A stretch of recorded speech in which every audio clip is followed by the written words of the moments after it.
अलीकडे शरद पवारांच्या राष्ट्रवादीत अनेक पक्षप्रवेश होऊ लागलेत। त्यात शरद पवारही इच्छुक आणि नाराज उमेदवारांना हेरून आपल्यात सामील करून घेत आहेत। पण पवारांच्या याच खेळीमुळे अजितदादांचे भलेही निवडणुकीच्या राजकारणात नुकसान होत असले तरी खरे आणि दूरगामी परिणाम हे नेत्यांच्या कुटुंबावर होत आहेत। याची काही उदाहरणं म्हणजे मंत्री धर्मराव बाबा आत्राम यांच्या कन्या भाग्यश्री आत्राम या शरद पवार गटात सहभागी झाल्यात आणि आता भाग्यश्री या आपल्या वडिलांच्याच विरोधात निवडणूक लढवणार आहेत। दुसरीकडे बबनदादा शिंदेंच्या घरातही त्यांचा मुलगा वर्सेस पुतण्या असा संघर्ष सुरू झालाय। तर पुसद मतदारसंघात माजी मंत्री मनोहर नाईकांच्या घरातही उभी फूट पडल्याचं पाहायला मिळतंय। नाईकांचे दोन्ही पुत्र येत्या विधानसभेत आमने-सामने भिडणार असल्याचं चित्र दिसून येतंय। इंद्रनील नाईक हे अजित पवारांच्या राष्ट्रवादीमध्ये आहेत, तर त्यांचे बंधू ययाती नाईक हे शरद पवार गटाकडून निवडणूक लढवतील अशी शक्यता आहे। सिंदखेड राजा मतदारसंघातले आणि अजित पवार गटाचे नेते राजेंद्र शिंगणे हे देखील हातात तुतारी घेण्याची तयारी करतात। तिकडे फलटणमध्ये रामराजे निंबाळकर यांनी हाती तुतारी घेतली आहे। यामुळे रामराजे विरुद्ध रणजितसिंह नाईक निंबाळकर यांच्यात सामना रंगण्याची शक्यता आहे। एकंदरीतच महायुतीच्या जागा वाटपाचा अंदाज घेता आता बरेच नेते शरद पवार गटात परतण्याची तयारी करताना दिसतात। यामुळे पवारांच्या राजकीय खेळीने एकंदरीत राज्याच्या अनेक कुटुंबात कौटुंबिक कलह निर्माण झालेला दिसून येतोय आणि आता ऐन निवडणुकीत असे अनेक संघर्ष दिसून येतील। पण पवारांचे हेच डाव कुटुंबात कलह निर्माण करूनही यशस्वी होतील का? याचे परिणाम काय असतील पाहूयात या व्हिडिओच्या माध्यमातून। नमस्कार, मी ऋषिकेश, आपण पाहत आहात लगाव बत्ती। बुलढाणा जिल्ह्यातील सिंदखेड राजा इथले आमदार आणि माजी मंत्री राजेंद्र शिंगणे यांची या मतदारसंघावरील पकड गेल्या 3 दशकांपासून कायम आहे। अपक्ष असो किंवा राष्ट्रवादी, या मतदारसंघातून ते जिंकून येतात म्हणजे येतातच। 1995 मध्ये ते आमदार झाले, यानंतर राष्ट्रवादीकडून ते सलग निवडून आले। 2014च्या निवडणुकीत ते लढले नाहीत, पण 2019 मध्ये पुन्हा आमदार झाले। सध्याही मतदारसंघात शिंगणेंचंच वर्चस्व आहे। हे राजेंद्र शिंगणे राष्ट्रवादीच्या फुटीनंतर अजित पवार गटात सहभागी झाले, परंतु विधानसभेच्या पार्श्वभूमीवर आपल्या कार्यकर्त्यांच्या बैठकीनंतर शिंगणेंनी एक मोठं विधान केलं। मला बुलढाणा केंद्रीय बँकेकरता अजितदादांनी मदतीचा शब्द दिला होता आणि त्यासाठी मी उघडपणे त्यांच्यासोबत गेलो होतो। त्यांनी मदत देखील केली, पण सध्या कार्यकर्त्यांची जनभावना ही मी शरद पवारांसोबत जाऊन तुतारी हाती घ्यावी अशी आहे, असं म्हणत शिंगणेंनी शरद पवार गटात जाण्याचे संकेत दिलेत। पण शिंगणे यांच्या पुतणी गायत्री शिंगणे या शरद पवार गटाकडून लढण्यासाठी इच्छुक होत्या। आता शिंगणे पवारांकडे परत येत आहे म्हटल्यावर गायत्री शिंगणेंनी आता विरोध दर्शवलाय।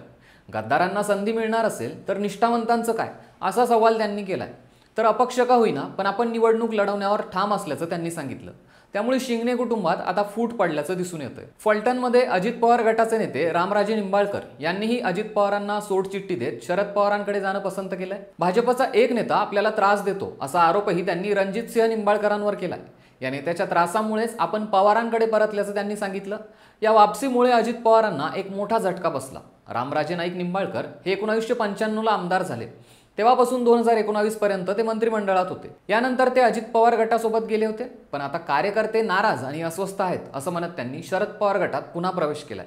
यामुळे आता फलटणमध्ये चुरशीचा सामना रंगण्याची चिन्ह दिसत आहेत। गडचिरोलीमध्ये अजित पवारांच्या राष्ट्रवादीचे कॅबिनेट मंत्री धर्मराव बाबा आत्राम आणि त्यांची मुलगी भाग्यश्री आत्राम यांच्यात संघर्ष पाहायला मिळतोय। धर्मराव बाबांच्या मुलीने बंड पुकारून शरद पवार गटात प्रवेश केला।